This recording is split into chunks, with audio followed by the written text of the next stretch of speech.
Ashabul Fadilah, tuan-tuan imam, pengusi jawatan kuasa seluruh jawatan kuasa masjid, tuan-tuan haji, puan-puan hajah, para Allah yang saya muliakan.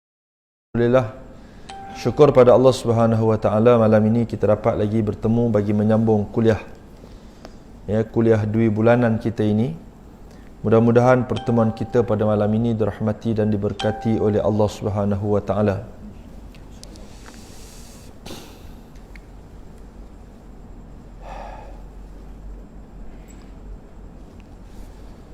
Nabi SAW ni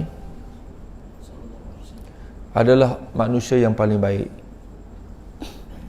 Manusia yang paling baik, manusia yang paling gagah, dan juga manusia yang paling pemurah. Barang tentulah Nabi yang terbaik ini menjadi ikutan. Allah Subhanahu wa taala sebut di dalam suratul Ahzab, laqad kana lakum fi rasulillahi uswatun hasanah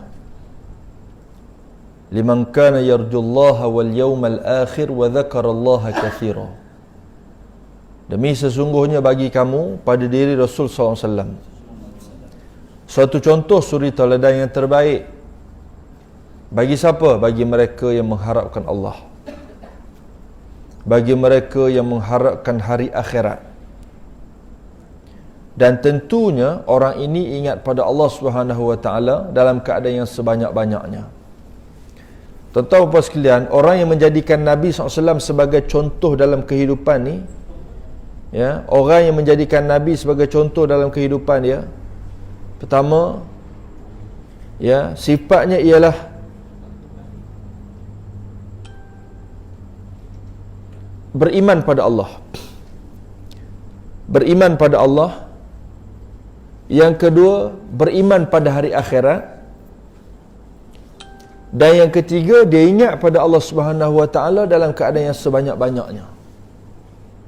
3 perkara ni barulah kita boleh kata kita jadikan Nabi itu sebagai contoh, uswatan wa qudwatan, uswah ataupun qudwah dalam hidup kita. So, ciri beriman pada Allah, beriman pada hari akhirat, dan ingat pada Allah dalam keadaan yang sebanyak-banyaknya. Dalam hadis disebut, kana Nabi sallallahu alaihi wasallam ahsanan nas. Adalah Nabi SAW ni sebaik manusia. Sebab tu alhamdulillah kita orang Islam ni, depan kita ada Nabi, contoh Nabi yang boleh kita contohi, kita ikuti, kita turuti. Dan janji kita tak akan sesat selama-lamanya bila kita turut Quran dan kita turut Nabi ni. Janji daripada Nabi, lan tadillu abada, kamu tak akan sesat sampai bila-bila. Mudah dah sebenarnya. Sebab apa? Sebab ada panduan, ada contoh, ada orang yang kita boleh ikut. Karena Nabi SAW ahsanan nas, satu. Yang kedua, wa ashja'an nas. Nabi Muhammad SAW ni adalah orang yang paling kuat. Syaja', yang paling gagah perkasa. Sebab tu orang yang mencontohi Nabi tak boleh lemah. Tak boleh tidak bermaya. Dia mesti jadi kuat. Dia mesti kuat. Kenapa? Kerana Nabi kita kuat. Dia mesti bersemangat. Kenapa? Kerana Nabi kita bersemangat.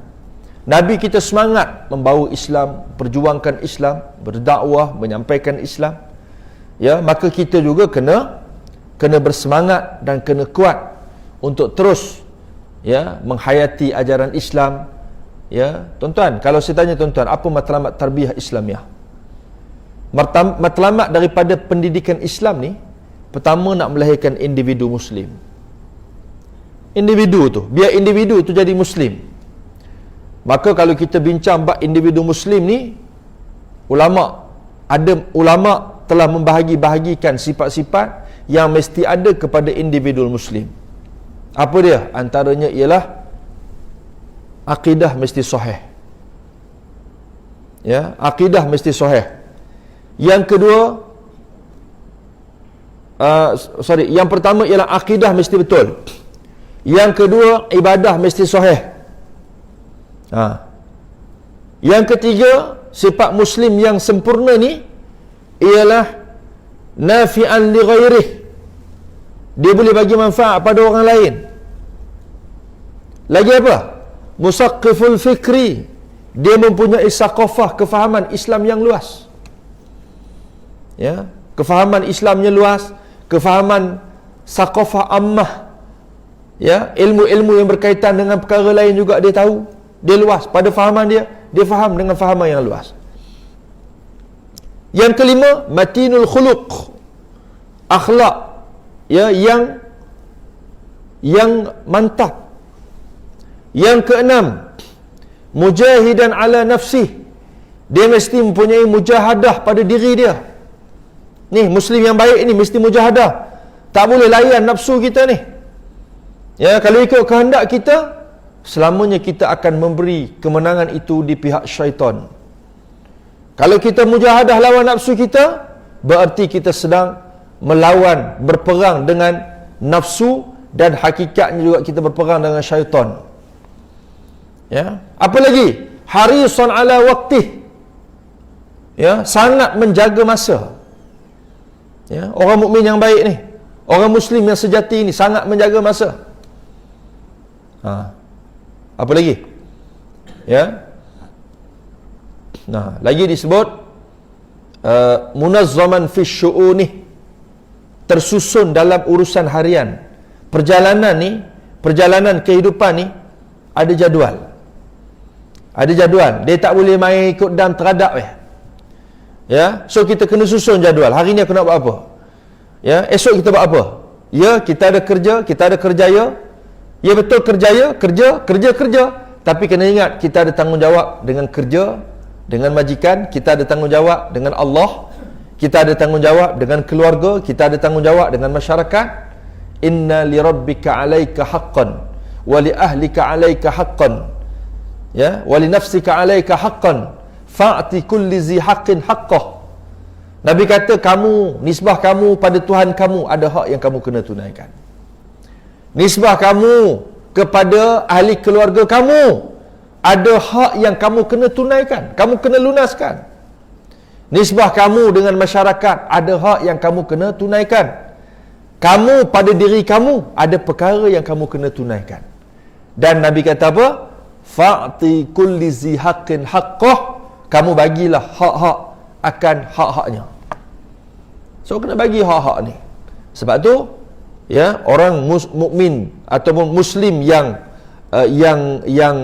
terbaik ini, ya, muslim yang tulen, yang sejati ini, dia ada jadual yang menyusun perjalanan kehidupan harian dia. Ada waktu solat, dia akan tinggal pergi solat. Ada waktu dia memang kena ada bersama dengan keluarga, dia bagi masa itu. Pada diri dia perlu kepada kerehatan, perlu kepada makan minum, rehat yang cukup. Ya, dia bagi hak-hak itu pada isteri, anak-anak, masyarakat, jiran, tetangga, ya, ahli keluarga, ya, tanggungjawab. Kalau dia majikan, dia ada anak buah, ya, dia kena bagi hak-hak ini, ya. Dan Nabi suruh kita sempurnakan hak-hak ini, ya, tuan-tuan sekalian.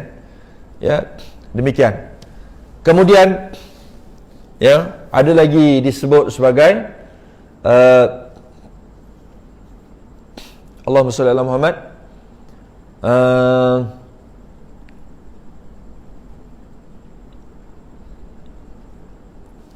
Kana Nabi sallallahu alaihi wasallam ajwadan nas.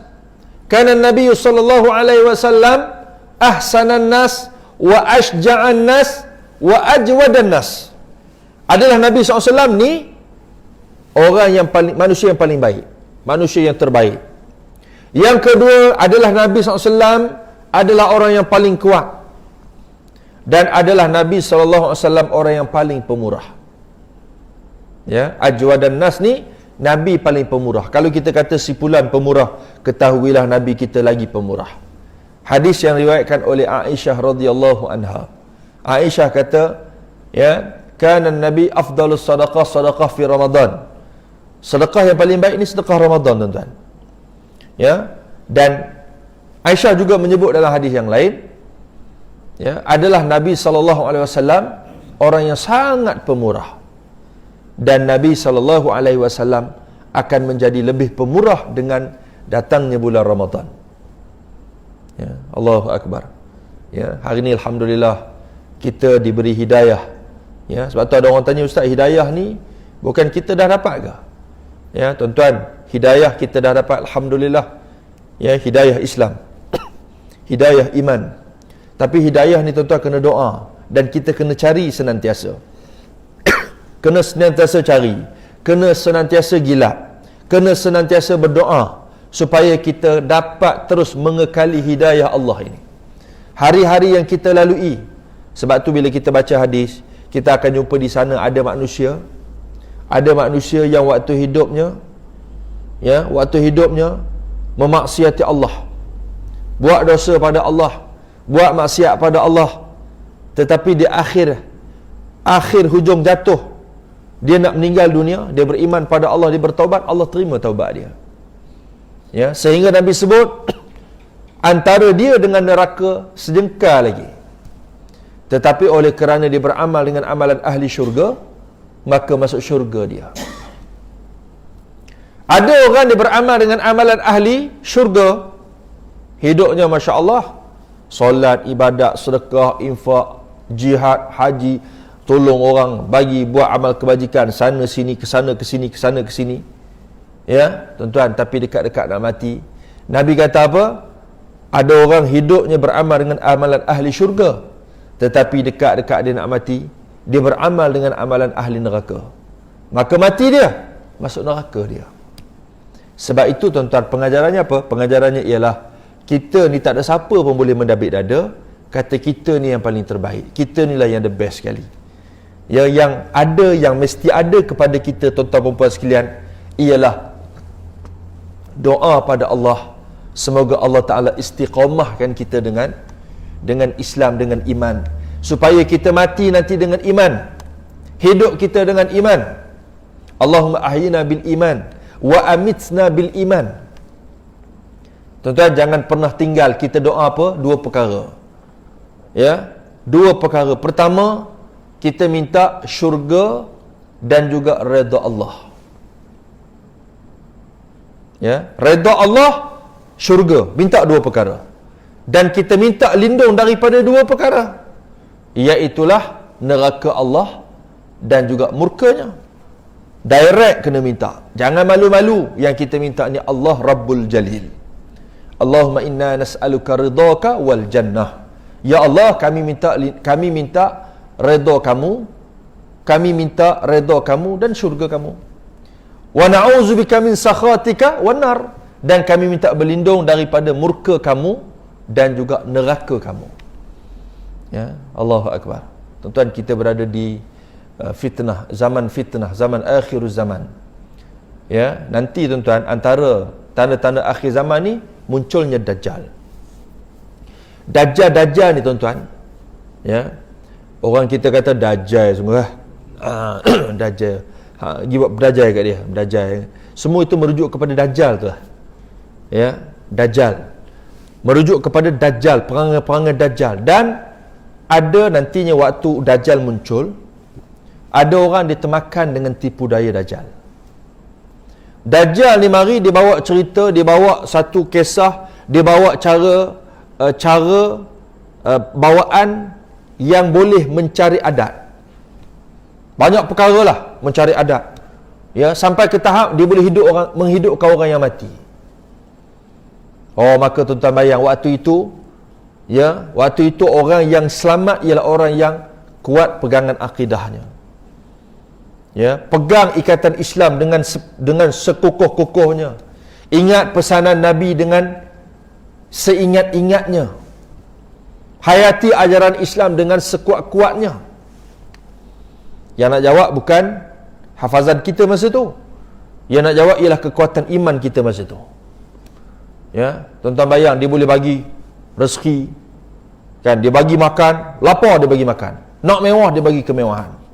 Ya, dia boleh buat sana terbakar sana, mati satu kampung. Ya, dia boleh buat tu menyebabkan ada orang akan termakan dengan tipu daya Dajjal ini. Sebab itu Nabi kita Nabi kita Muhammad SAW suruh kita doa, minta supaya kita dijauhkan daripada fitnah Dajjal ini. Ya, ada hadis Nabi sebut, ya, kamu minta 4 perkara. Ya, kita kena minta 4 perkara. Jangan kamu tinggal selepas kamu bagi tahiyat, sebelum kamu bagi salam. 4 perkara kena minta. Allahumma inni a'udzubika min jahannam wa min azabil qabri wa min fitnatil mahya wal mamat wa min syarri fitnahi masihid dajjal atau kama qala. Dalam doa ni, dalam hadis ni, ya, ibu-ibu sekalian, tuan-tuan semua, lepas kita semayang, kita baca tahiyat, habis tahiyat, sebelum bagi salam, fil alamina innaka hamidum majid, Allahumma inni a'udzubika min azabi jahannam, Allahumma inni a'udzubika min azabi jahannam wa min azabil qabri wa min fitnatil mahya wal mamat wa min syarrihi masihid dajjal wa min syarri fitnati masihid dajjal atau kama qala. Ya, ada beberapa riwayat. Baik, ada 4 perkara kita kena minta. Lepas habis baca doa tu, ibu-ibu tuan-tuan sekalian, baru kita bagi salam. Siapa suruh buat ni? Nabi suruh buat. Siapa suruh minta doa ni? Nabi suruh minta. Apa benda yang kita nak minta? 4 perkara. Pertama sekali, ya Allah, aku minta berlindung daripada kamu siksa neraka Jahannam. Minta berlindung daripada siksa neraka Jahannam. 1. Yang kedua, kita minta berlindung daripada wa min azabil qabri, fitnah kubur. Ya, minta berlindung daripada fitnah kubur. Ya. No, di kuburan itu macam-macam cerita. Yang kita hidup ni, kita boleh belajar apa yang kita belajar dan kita tahu apa setakat yang kita tahu. Tapi cerita sebenarnya, ya, man mata wa huwa fi barzakh. Siapa yang mati, dia berada di alam barzakh. Walaupun dia tidak ada kuburan, walaupun dia mati itu jasadnya hancur, orang tak tahu nak cari kat mana jasad dia ni. Ya, tetapi yang pasti, siapa-siapa yang mati, dia berada di alam barzakh. Jangan ingat kita pergi iring jenazah, tanam ataupun ke bumi jenazah tu dalam kubur, baru kita kata dia duduk barzakh. Tak. Hak dia tu ya juga. Tapi yang meninggal ditelan buaya, dimakan binatang buas, meninggalnya ialah terbang sampai hari ni tak mendarat, tak tahu. Ya. Bangkai kapal terbang pun tak jumpa, tak tahu kat mana. Kan kita ada sejarah juga. Ya, maka kalau kata dia mati, dia berada di barzakh. Ya. So di barzakh itu ada kisah-kisah, cerita-ceritanya. Di sana ada soalan mungkar dan nakir. Itu yang ke dalam talqin kita baca tu. Ya, wahai fulan bin fulan, apabila datang kepada kamu, ya, apabila datang kepada kamu 2 malaikat, ya, mereka itu ialah mungkar dan nakir, jangan kamu gentar dan jangan kamu takut, jawablah dengan lidah yang fasih. Sedap talqin kat orang lah, kan? Jawablah dengan lidah yang fasih, kata dia. Ya, dia akan tanya kepada kamu perihal siapa Tuhan kamu, siapa Nabi kamu, apa kiblat kamu, siapa saudara kamu, ya, apakah ikutan kamu, pegangan kamu. Jawabnya begini, jawablah dengan lidah yang fasih, Allah Tuhanku. Siapa tu? Tok Imam. Ya, sedap baca kat orang mati tu kan. Orang mati kata, cerita dia tukar tengok. Macam, ya, jawablah dengan lidah yang fasih, dia kata. Jangan kamu takut, mereka adalah makhluk seperti kamu juga. Cantik tuan-tuan kan? Dia punya baik-baik susunan talqin tu. Ya, sesungguhnya mati itu sebenar, titian sirat itu sebenar, neraka syurga itu sebenar, minum air telaga Nabi nanti sebenar. Semua cerita sebenar. Sesungguhnya kematian, daripada tanah engkau datang, kepada tanah engkau kembali. Kan, cerita kat orang mati ni. Ya. Saya duduk talqin beberapa kali ni sepanjang hidup ni lah. Banyak kali duduk talqin juga kan. Tapi dia jadi macam trend orang talqin, kita talqin ni, ialah dia jadi macam tu. Saya duduk tengok kan. Kan bila kita jenazah menghadap kiblat kan, kita nak talqin ni, kita menghadap muka jenazah lah, dia duduk dalam bumi tu, kita menghadap. Tapi hak mari ramai ni, dia bukan duduk depan kita. Dia pun duduk belakang-belakang kita macam ni. Seolah-olah macam kita nak talqin ni, masing-masing duduk pesan pada hak mati seorang. Sepatutnya duduklah bagi penuh. Ya, bagi balance lah. Tapi saya duduk tengok, duduk perhati, dia jadi macam tu duduk. Jadi bila kita bercakap pun, dia tak apa dengar, dia duduk belakang tu, rambutnya dia duduk membawang juga belakang tu. Ya, adalah segelintir tu yang perlu diperbaiki. Ya, bab talqin ni tuan-tuan, orang mati ya juga, orang hidup pun ya juga. Ya. Yang pastinya kita tinggal kubur 3 langkah saja, langkahan akhir orang yang langkah last sekali. Tinggal saja 3 langkah dia pergi, ya, datang selalu malaikat Munkar dan Nakir. Tuan-tuan, ya. Jadi kita minta berlindung, Nabi suruh kita minta berlindung.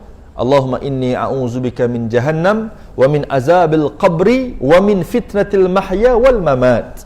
Fitnah hidup dan fitnah mati. Fitnah ni, ada orang waktu hidup dia difitnah.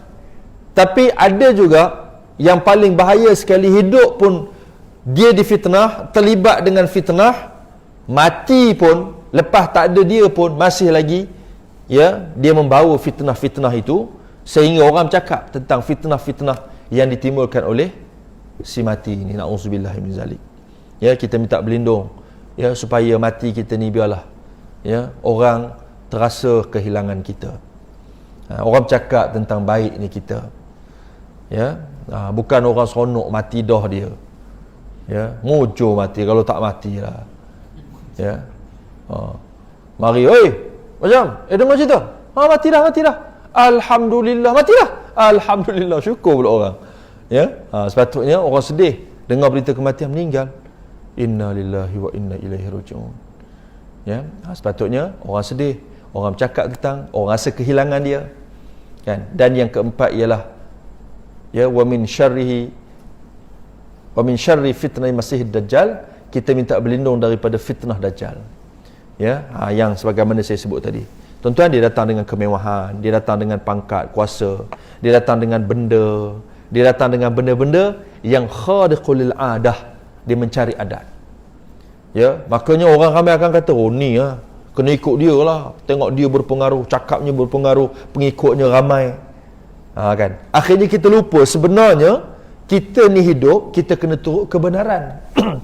Bukan turut siapa pengikut ramai, bukan turut siapa yang harta banyak, bukan turut siapa yang pangkat kuasa besar, ya. Tapi kita turut ialah kebenaran. Kebenaran tu yang kita kena turut walaupun dia seorang. Tidakkah Nabi ni ada yang pengikutnya hanya seorang? Bahkan ada Nabi pengikutnya hanya 2 orang. Bahkan ada Nabi yang langsung tidak ada pengikut. Maka takkan kita nak kata Nabi ni tidak betul? Ukuran kita apa? Sebab Nabi tak ada pengikut, apa ikut dia tak betul, Nabi tak ada pengikut. Nabi walaupun dia tak ada pengikut, dia Nabi. Yang dia bawa ialah kebenaran. Nabi Nuh 950 tahun berdakwah pada kaum dia. Umur dia 1000 tahun. 950 tahun ni tuan-tuan, umur dakwah Nabi Nuh. Tuan-tuan, 950 tahun. Kalau kita kata 5 tahun sekali pilihan raya, 5 tahun sekali pilihan raya, berapa kali pilihan raya tu? 950 tahun tuan-tuan, 50 orang, 80 orang pengikut. 950 tahun, 80 orang pengikut, hilang deposit setiap kali pilihan raya. Mudah faham macam tu tak? Ya? Hilang deposit tuan-tuan. Takkan kita kata Nabi Nuh tak jadi.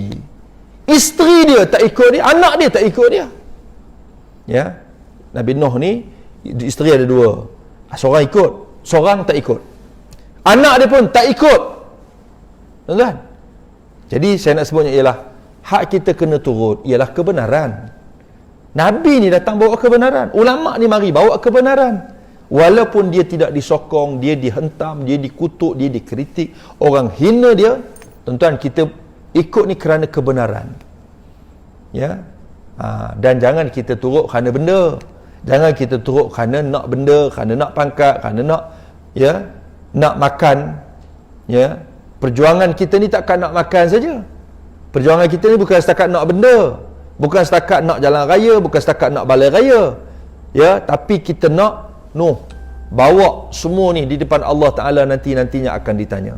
Tuan-tuan, hak mati-mati ramai ni, ya, mereka ni kalau boleh, mereka tak nak mati tuan-tuan. Wakil rakyat mati ramai mana jadi pilihan raya kecil. Tinggal batu sapi ni yang mati, tak tahu nak buat pilihan raya ke tak ni. Sebab Covid mari kok Sabah ramai sangat ni. Galak sangat nak pilihan raya kan. Tuan-tuan, ni naik hari ni 432. Oh, tinggi tuan-tuan. Ya, tinggi. Doa lah pakar-pakar doa. Ya, jangan kita tinggal doa. Sebab wabak ni mari, dia tak kira siapa. Hari ni menteri pun kena. Ya, menteri agama pun kena Covid. Allahu Akbar. Ya. Kita doalah mudah-mudahan sihat semua. Semua semakin baik, semakin baik. Apapun, nak buat macam mana? Ya, barang kita tak nampak. Dan memang kita dah diberi pesan sekian lama. Berjaga-jaga. Ya, sebab tu waktu ini, jaga-jagalah. Ya, kita diajar tak bersalam pun tak apa. Ya, dah waktu ini. Ya, tanda hormat letak tangan di dada. Ya, sudah memadai. Letak tangan di dada. Maksudnya apa? Hormatlah ni. Ganti. Sebab biasa duk salam siapa kan? Tak salam pun tak apa. Nak macam mana? Sebab kita masing-masing kena jaga. Kita jaga kita.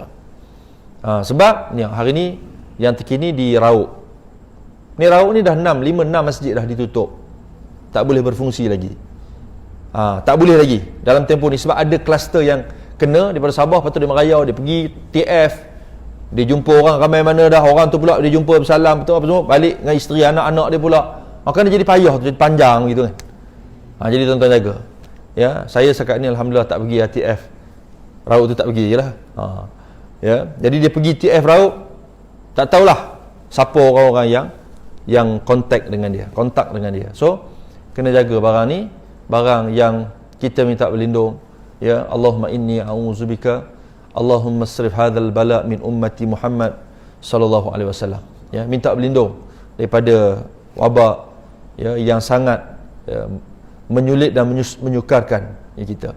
Tuan-tuan sekalian,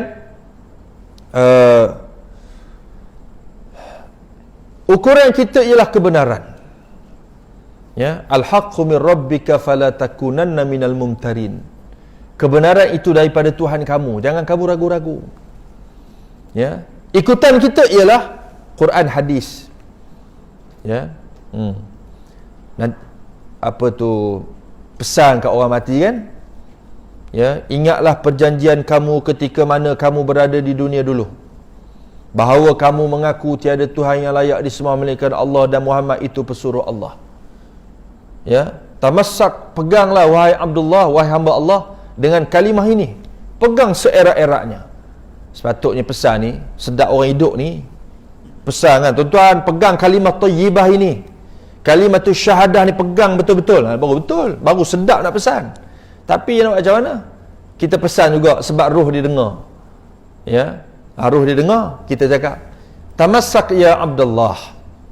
Pegang kuat-kuat. Pegang apa? Kalimatut thayyibah.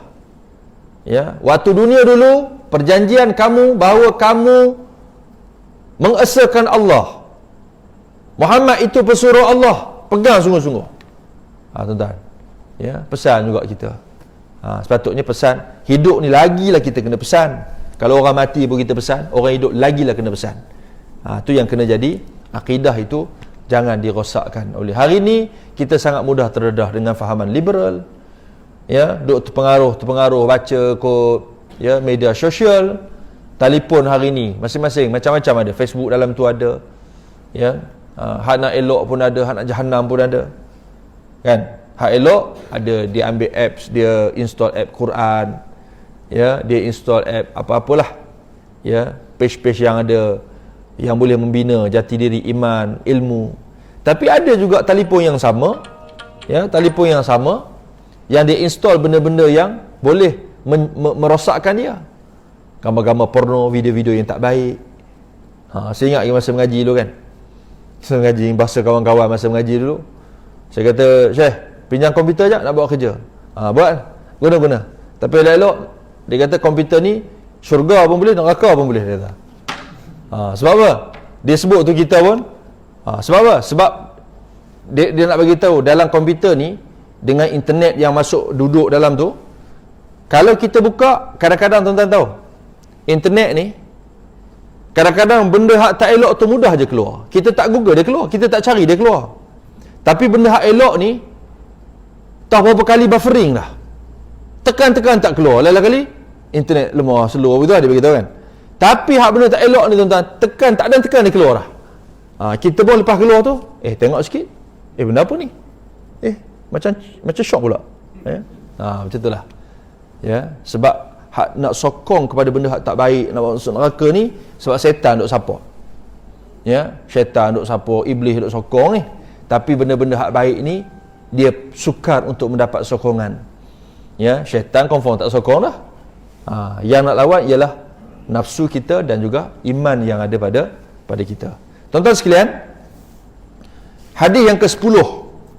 An Ali bin Abi Talib radhiyallahu anhu yaqul, "Inna la julusun ma'a Rasulillah sallallahu alaihi wasallam fil masjidi iz tala'a Mus'ab bin Umair ma alaihi illa burdatun lahu marqu'atun bifarwin falamma ra'ahu Rasulullah sallallahu alaihi wasallam baka lilladhi kana fihi minan na'mah walladhi huwa al-yawma fihi thumma qala Rasulullah sallallahu alaihi wasallam kaifa bikum iza ghadan ahadukum fi hullatin rawaha fi hullatin wa wudi'at baina yadayhi safhatan wa rufi'at ukhra wa satartum buyutakum kama tustarul ka'bah.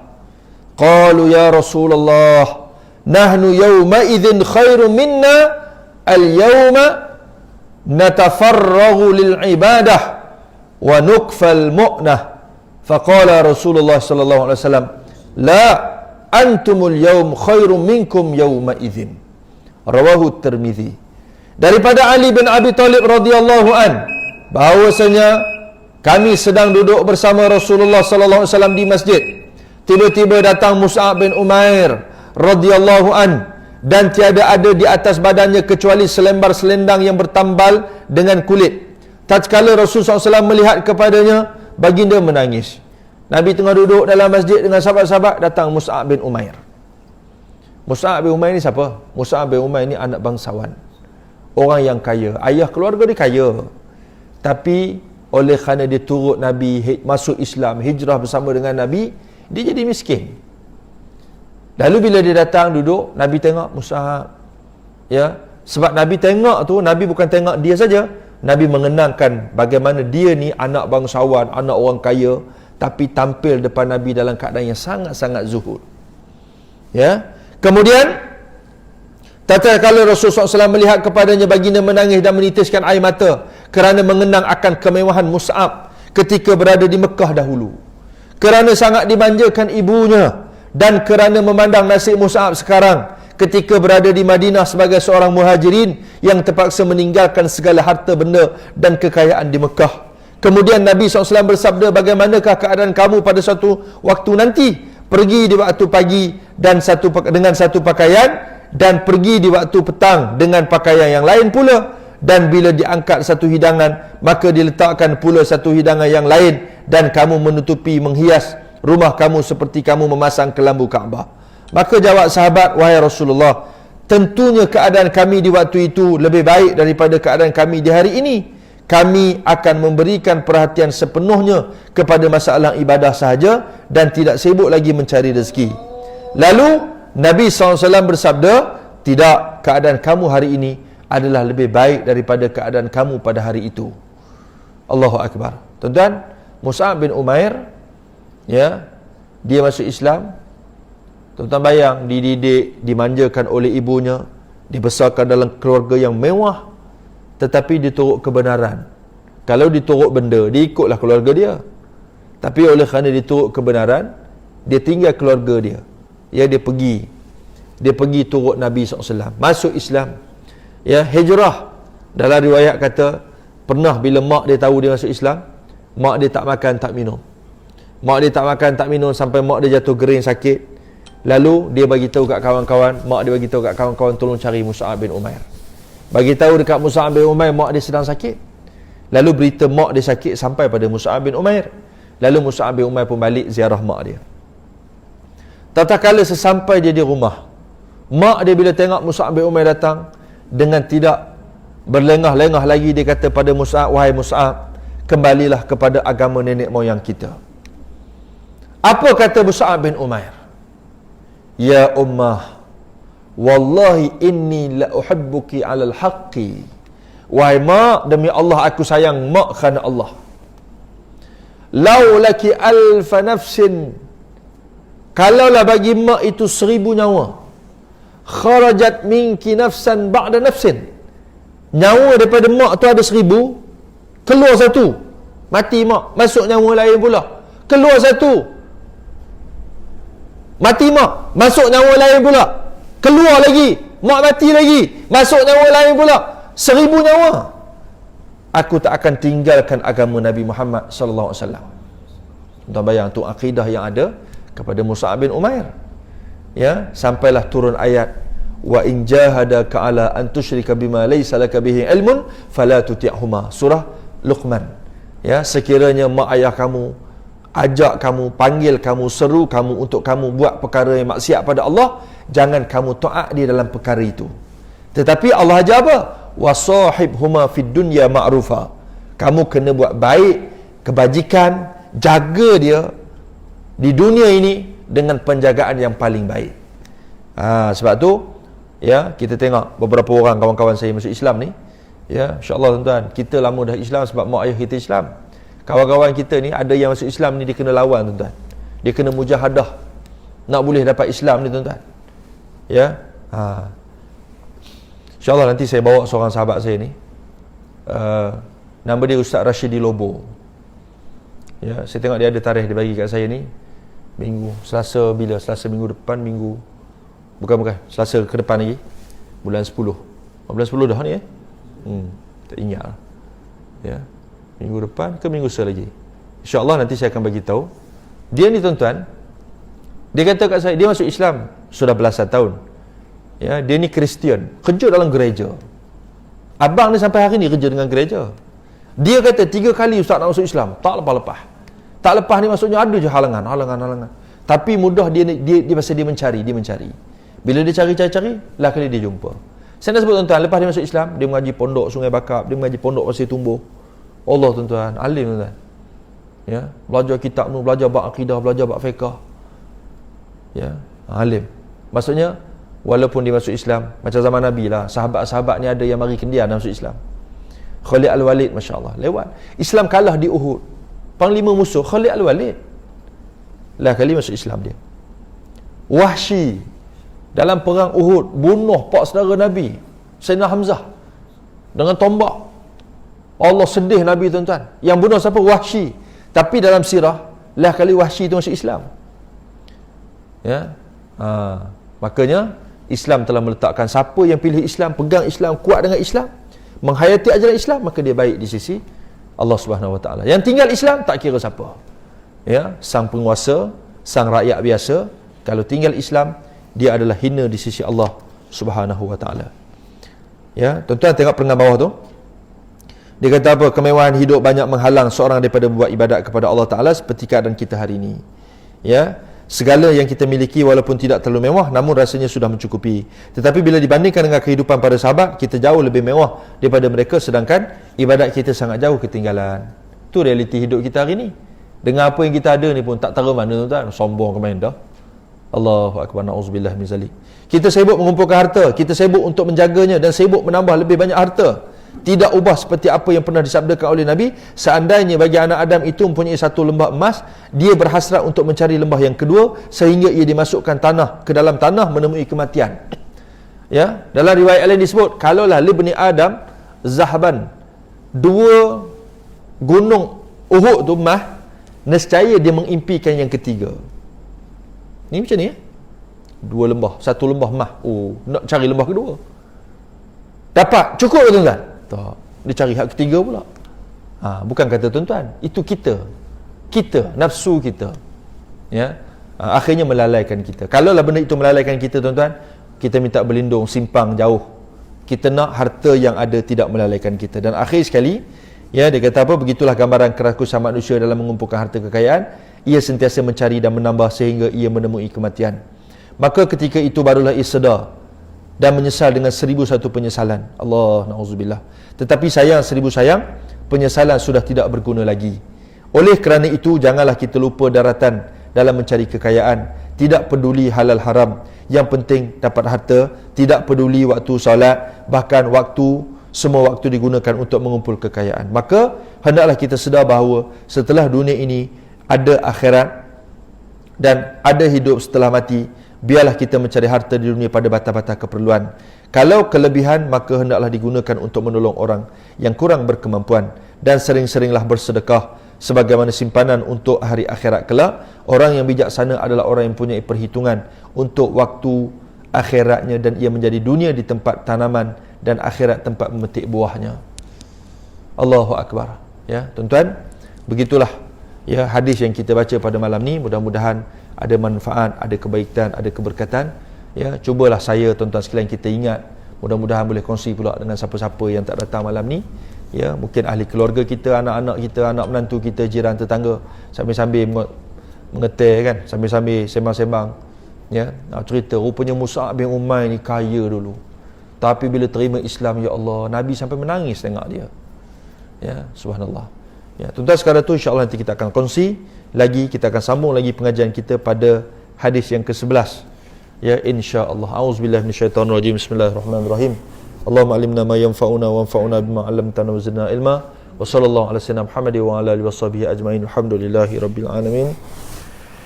Wallahu a'lam bissawab. Assalamualaikum warahmatullahi wabarakatuh. Tuan-tuan, belakang tu ada tabung daripada Ma'had.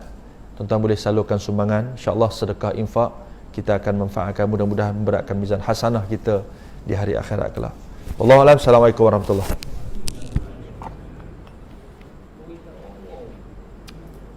Duit tak bawa transfer je.